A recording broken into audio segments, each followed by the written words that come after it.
তা আমাদের একটা জেদ ছিল যে আমরা ঢাকায় একটা সিমেন্ট ফ্যাক্টরি করতেই হবে কোনো না কোনো সময়।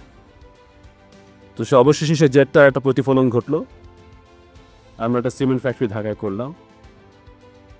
তবে আমাদের যে কোনো কাজের মধ্যেই একটা জিনিস থাকে, আমরা আসলে যে কাজটাই করি খুব সিরিয়াসলি করি, এবং আমাদের ইচ্ছা এবং আগ্রহ আছে যে আমরা বাংলাদেশের, যেহেতু আমাদের এখন দুটো ভিন্ন ভিন্ন জায়গায় এবং স্ট্র্যাটেজিক্যালি ইম্পর্টেন্ট লোকেশনে আমাদের সিমেন্ট ফ্যাক্টরিগুলো আছে, আমরা বাংলাদেশে এখন বিভিন্ন ঘরে ঘরে সমগ্র বাংলাদেশ জুড়ে আমাদের এই সিমেন্ট পণ্যটি আমরা সরবরাহ করতে চাই।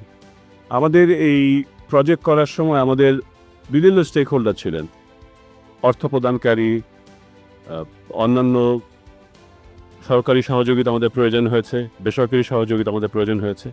আমাদের এই প্রজেক্ট করার সময় যারা যারা আমাদেরকে সহযোগিতা করেছেন, যেভাবে করে থাকুন না কেন, তাদের প্রতি আমাদের কৃতজ্ঞতা, এবং আমরা আশা করব আপনারা অনুরূপ সহযোগিতা আমাদেরকে সবসময় প্রদান করবেন।